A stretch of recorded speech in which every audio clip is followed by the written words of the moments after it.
Quand la plupart des gens pensent à Gravity Falls, ils imaginent un cartoon drôle, bizarre, rempli de mystères et d'humour absurde. Une série avec des normes ridicules, des créatures étranges et des aventures qui ressemblent encore à des animés fun. Mais quelque part dans la saison 2, quelque chose change. L'ambiance devient plus lourde, les épisodes deviennent plus paranoïaques, et la série commence lentement à basculer vers quelque chose de beaucoup plus sombre. Puis arrive un épisode précis, Into the Bunker, un épisode qui commence comme une simple exploration dans la forêt, avant de progressivement se transformer en véritable horreur psychologique. Parce que cet épisode ne repose pas uniquement sur un monstre, il repose sur une peur beaucoup plus profonde. La peur de ne plus pouvoir faire confiance à ce que tu vois. Le shapeshifter ne se contente pas d'attaquer les personnages, il copie leur visage, il imite leur voix, il reproduit leurs émotions. Et plus l'épisode avance, plus la réalité semble devenir instable. Le monstre est directement inspiré de The Thing et utilise des éléments de body horror et d'Uncanny Valley pour transformer des personnages familiers en versions déformées et presque humaines, ce qui crée un énorme malaise psychologique. Et c'est exactement pour ça que cet épisode a marqué autant de gens. Parce qu'à partir de Into the Bunker, Gravity Falls ne ressemble plus vraiment à un cartoon Disney. La série devient plus oppressante, plus mentale, plus dérangeante. Même le bunker ressemble à un endroit qui n'aurait jamais dû être découvert. Un laboratoire abandonné construit autour de la paranoïa, du secret et de la peur. Et derrière les transformations, les scènes traumatisantes et les moments de body horror, cet épisode parle surtout d'une chose, la destruction progressive de la confiance. Parce que cet épisode ne montre pas seulement un monstre, il détruit la confiance entre les personnages et dans ton propre cerveau. Bienvenue dans un nouvel épisode d'Internet.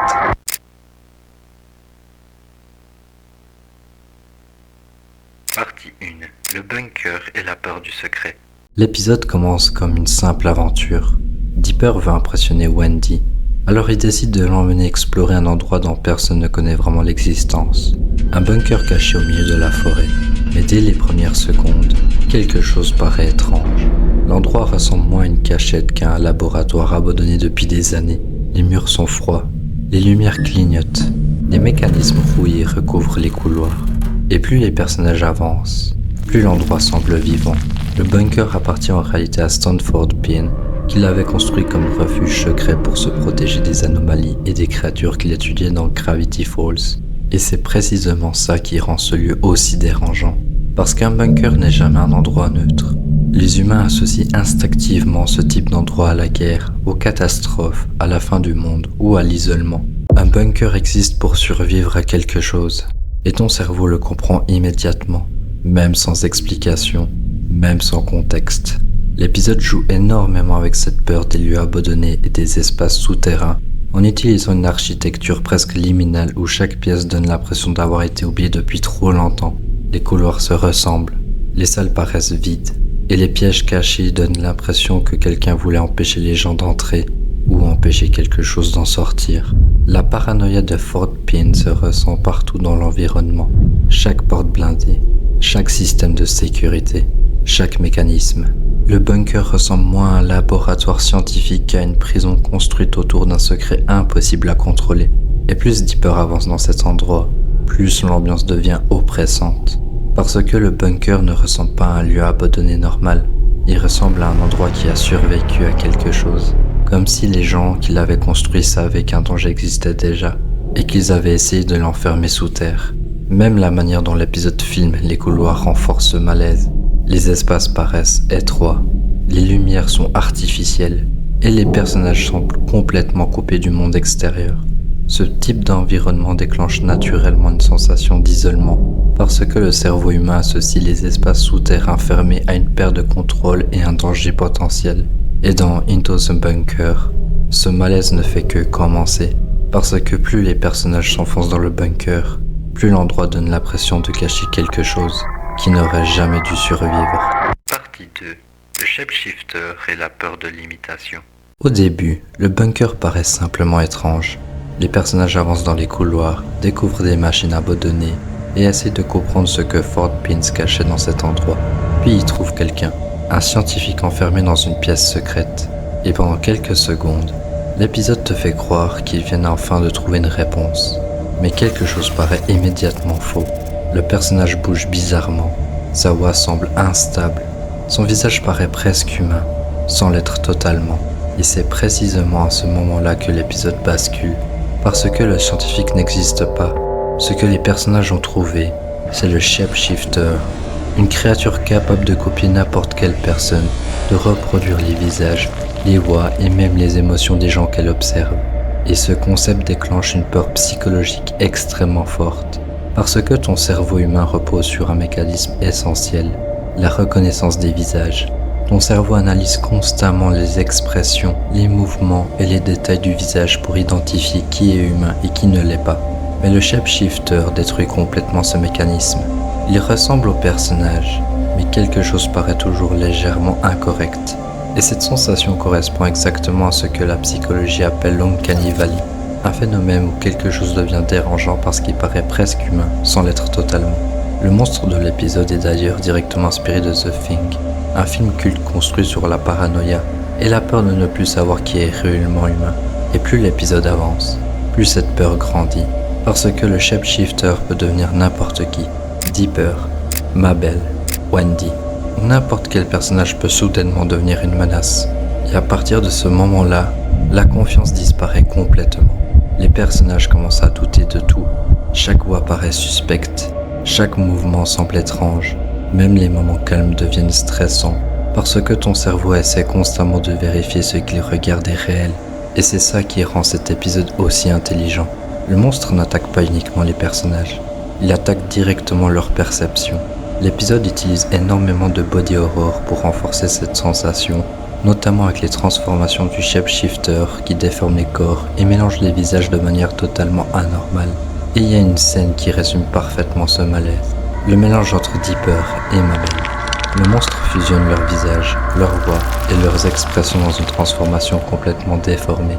Et honnêtement, voir ça dans un cartoon Disney était presque choquant. Parce que la scène ne cherche pas seulement à faire peur. Elle cherche à rendre les personnages incorrects, presque humains, mais pas totalement. Et c'est exactement ce qui perturbe ton cerveau.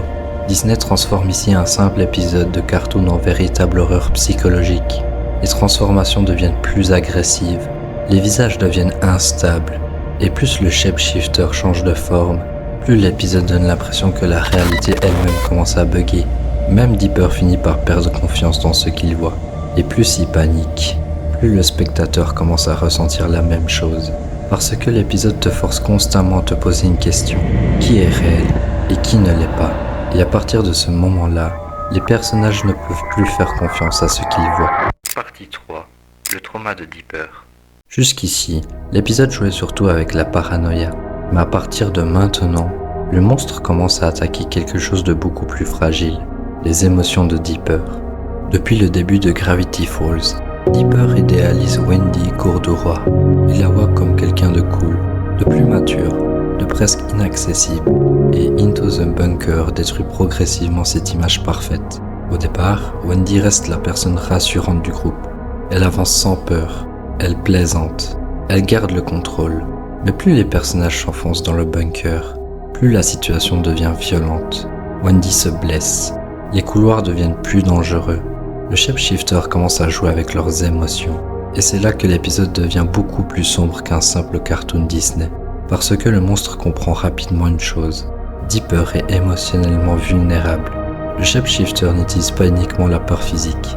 Il utilise les sentiments, les attachements, les faiblesses émotionnelles. Et ça rend l'épisode beaucoup plus dérangeant psychologiquement. Parce que pour un adolescent, le premier amour représente souvent quelque chose d'énorme. Le cerveau idéalise la personne, il projette des émotions, il construit une version presque parfaite de l'autre. Et quand cette image se brise, le choc émotionnel devient très fort. Le Shapeshifter exploite exactement ce mécanisme. Après l'attaque dans le bunker, Wendy disparaît dans l'eau après une énorme explosion provoquée par les canalisations. Puis Deeper retrouve son corps, immobile, allongé au sol. Et pendant quelques secondes, l'épisode te fait croire qu'elle est morte. Et honnêtement, pour un cartoon Disney, cette scène est extrêmement violente émotionnellement. Parce que Deeper panique immédiatement, sa voix change, il commence à trembler. Et pour la première fois dans l'épisode, il arrête complètement de réfléchir. Il s'effondre émotionnellement, puis il fait quelque chose qu'il essaye d'éviter depuis le début de la série. Il avoue enfin ses sentiments. Il confesse qu'il aime Wendy, et la scène devient encore plus dérangeante. Parce que Wendy ouvre soudainement les yeux, mais quelque chose paraît faux. Son regard semble vide, son sourire paraît étrange, et quelques secondes plus tard, le corps commence à se transformer. La peau bouge, le visage se déforme, et le shapeshifter révèle que Ladies est la pire peur émotionnelle de Dipper contre lui. Ce moment fonctionne aussi bien parce qu'il mélange deux traumatismes en même temps, la peur de perdre quelqu'un et la peur d'avoir été manipulé émotionnellement. Le monstre ne se contente plus d'imiter les visages, il imite les émotions humaines, et ça détruit complètement la confiance de Dipper. Même après la scène, le malaise reste présent, parce que l'épisode force Dipper à accepter une réalité beaucoup plus adulte. Wendy ne sera jamais la relation parfaite qu'il imaginait, et à la fin de l'épisode, elle lui avoue doucement qu'elle le voit surtout comme un ami. Ce n'est pas une scène violente, mais justement, c'est ce qui la rend réaliste. Le premier amour, le rejet, la vulnérabilité, l'humiliation émotionnelle. Into the Bunker transforme toutes ces émotions adolescentes en véritable horreur psychologique. Et le pire dans tout ça, c'est que le shapeshifter semblait comprendre les peurs émotionnelles de Dipper, mieux que Dipper lui-même. Partie 4. Pourquoi cet épisode est si traumatisant ? Et c'est exactement là que Into the Bunker devient beaucoup plus qu'un simple épisode de cartoon. Parce qu'en réalité, l'épisode mélange plusieurs peurs humaines en même temps. La peur du faux humain, la peur de l'inconnu, la peur des lieux abandonnés, la peur de perdre quelqu'un, et surtout, la peur de ne plus reconnaître la réalité. Le shapeshifter fonctionne parfaitement parce qu'il ne repose pas uniquement sur la violence physique. Il détruit directement la perception des personnages, et celle du spectateur. Le concept du monstre repose entièrement sur la manipulation, l'imitation et la confusion mentale. Quand il copie Wendy, quand il copie Dipper, quand il mélange plusieurs visages ensemble, ton cerveau essaye constamment de comprendre ce qu'il regarde, mais il n'y arrive jamais complètement. Et c'est précisément ce qui crée le malaise. La créature utilise énormément des codes liés à l'Uncanny Valley, ce phénomène psychologique où quelque chose paraît presque humain, sans l'être totalement. Le cerveau reconnaît un visage, mais il détecte aussi une anomalie, un regard trop vide, un sourire étrange, un mouvement incorrect. Et immédiatement, une sensation de danger apparaît. C'est pour ça que les transformations du shapeshifter restent aussi marquantes. Le monstre ne ressemble jamais à une vraie personne. Il ressemble à une copie imparfaite. Et plus la copie paraît proche du réel, plus elle devient dérangeante. L'épisode utilise aussi énormément d'éléments de body horror. Les corps se déforment, les visages fusionnent, la peau bouge constamment. Et certaines scènes ressemblent presque à des séquences de films d'horreur adultes plutôt qu'à un cartoon Disney. Le mélange entre Dipper et Mabel est probablement le meilleur exemple. Les visages se mélangent, les voix fusionnent, le corps devient instable. Et pendant quelques secondes, le cerveau ne sait même plus ce qu'il regarde. Même le bunker participe à cette peur. Les longs couloirs, les pièces vides, les laboratoires abandonnés. Tout l'épisode utilise une esthétique proche des liminal space, ces lieux qui paraissent familiers, mais profondément incorrects. Et cette ambiance crée une paranoïa constante, parce que les personnages sont coupés du monde extérieur. Ils sont enfermés sous terre. Ils ne savent plus qui est réel. Ils ne savent plus à qui faire confiance. Et plus l'épisode avance, plus cette peur devient mentale. Le shapeshifter attaque directement le mécanisme principal du cerveau humain, la confiance dans la reconnaissance des visages.